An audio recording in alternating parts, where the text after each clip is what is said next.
Bonjour à tous, aujourd'hui on se retrouve non pas pour un vlog mais pour un book haul. Je me suis dit que éventuellement ça pourrait être quelque chose qui vous intéresse puisque dans mes vlogs je parle de livres, hein, forcément, féru de littérature, je ne peux pas m'en empêcher.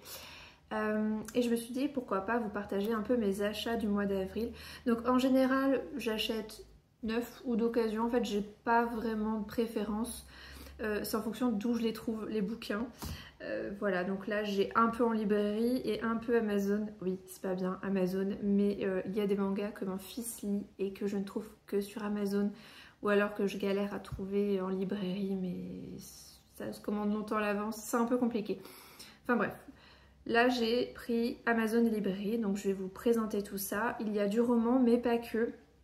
Vous allez voir que moi aussi je lis du manga. Voilà, donc je vous présente d'abord mes bouquins que j'ai achetés pour... Alors, je vais pas les lire dans l'ordre, hein, ça va être en fonction, mais là je vous présente le premier que j'ai acheté, Papy Mariole de Benoît Philippon.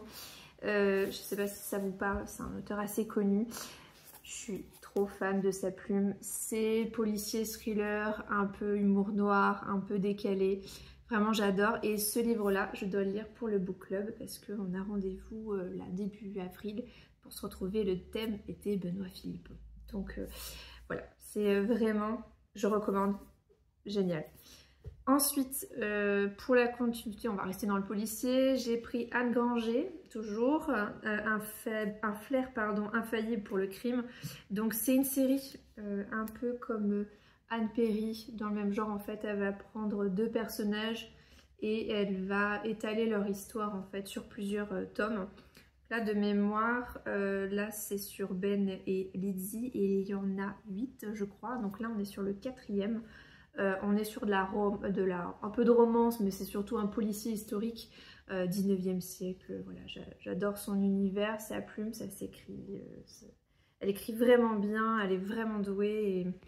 Voilà, dans le même genre qu'Anne Perry pour ceux qui connaissent, en un peu plus léger quand même. Anne Perry, on reste quand même sur quelque chose d'assez réaliste. Mais voilà, donc voilà, on est sur un policier. Pas trop policier, mais comme... Enfin, peut-être un peu, si, je sais pas. En fait, oui, si policier et thriller, en plus c'est marqué, je suis bête. Mais il me donnait très envie. Voilà, donc on a Mort d'une librairie de Alice Slater. Je l'ai vu passer. Je le trouve, je le trouve, il a l'air génial, je sais pas, c'est un, comme il dit, j'ai lu ça, La mort d'une librairie est un contre-pied ironique au roman feel-good sur le pouvoir des livres. Alice Slater y révèle la vie secrète de deux libraires inoubliables. Vraiment, je sais pas, ça me donnait envie. J'aime bien les livres feel-good, mais alors quand c'est un peu décalé, et voilà, ça prend un peu le pas sur un truc un peu policier, un peu déluré, un petit peu là, un peu tordu apparemment, parfait. Je vois un critique, on se régale de ce roman parfaitement tordu. Voilà, ça me donne envie. C'est un peu particulier, mais voilà, j'aime bien les choses un petit peu différentes. Donc voilà. Ensuite, on part sur carrément autre chose qui est une nouvelle. Alors, je ne sais pas comment on dit, Ivan Tourgueniev, un russe. Le journal d'un homme de trop. Voilà, il me faisait de l'œil. Je suis tombée dessus alors, sur une vidéo, ça devait être Gad Elmaleh je crois, qui ouvre sa bibliothèque en fait au public et du coup il parle d'un des livres voilà, qui l'a marqué et c'était celui-ci. Et je me suis dit bah pourquoi pas en fait, je sais pas du tout à quoi m'attendre. Alors quand je vois la vie, c'est un récit crépusculaire et contemplatif sous forme de journaux intimes par la grande plume russe de Premier Amour. Alors je ne connais pas du tout, vraiment, ça se trouve c'est un classique, je sais pas. Il y a tellement de livres, j'ai un peu de mal à tout retenir, mais ça a l'air chouette. Donc voilà, je me suis dit pourquoi pas tester. Ensuite, oui, j'ai pris du... Alors ça, je m'arrête là pour les romans, puisque du coup, je vais en recevoir un par Pocket pour le Grand Prix des lecteurs, donc je préfère pas trop acheter. Voilà. Et ensuite, donc, on part sur du manga. Donc, moi, je suis plusieurs mangas. On a du Spy Family. Je sais pas si... Non, vous n'allez pas le voir. Il est hors cadre. Mais voilà, je lis un peu de tout. Et en ce moment, je suis sur les carnets de l'apothicaire. Alors, je sais pas si ça vous parle. J'en ai acheté un. Oui, j'en ai acheté un au Festival de la BD d'Angoulême quand j'y suis allée. Non, j'en ai peut-être pris deux. Je ne sais plus.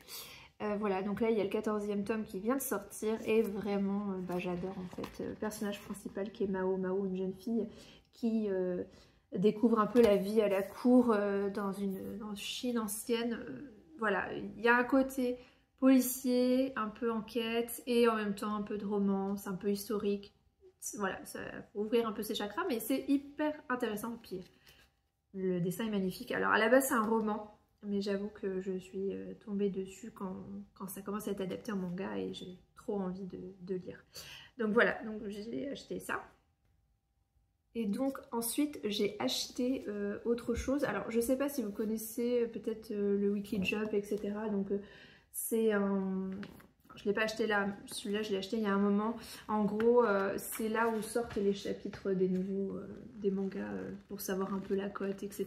Pour voir s'ils publient après en format manga. À la base c'est un peu ça. Donc c'est un magazine hyper connu au Japon. Et en fait ils ont sorti là il y a... début avril, une version européenne qui est Manga Isho. Voilà, donc c'est que des mangaka européens qui, voilà, qui écrivent, enfin qui présentent certains chapitres. Voilà, c'est un peu le même principe, mais c'est européen.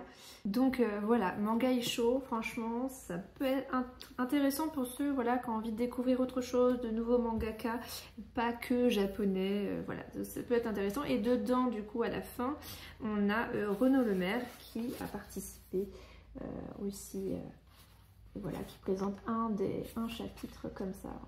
Mon mari est très fan, je ne sais pas si vous avez vu le vlog où justement j'en parle, parce que quand on était au Festival international de la BD à Angoulême, en fait on l'a rencontré. Et voilà, je me suis dit que ça peut être sympa. Alors je ne sais pas si je reprendrai à chaque fois, donc là le prochain il est en juin. Mais voilà, pour le premier c'était quand même un peu stylé. À voir pour la suite. Voilà, donc voilà mes petits achats, donc assez raisonnables ce mois-ci. Je vais encore recevoir un autre là très prochainement avec Pocket, donc je vous en parlerai sûrement bientôt. Peut-être que je ferai une chronique littéraire ou donner un petit avis sur mes lectures pour pour le prix.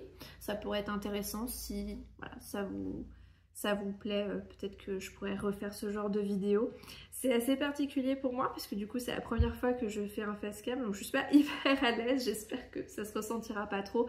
Et puis j'espère vous avoir donné quelques idées pour votre prochaine lecture. Voilà. Bah, merci à vous d'avoir regardé la vidéo. N'hésitez pas à me donner votre avis si ce genre de vidéo vous branche. Et puis voilà, on se dit à bientôt dans une prochaine vidéo. Bye!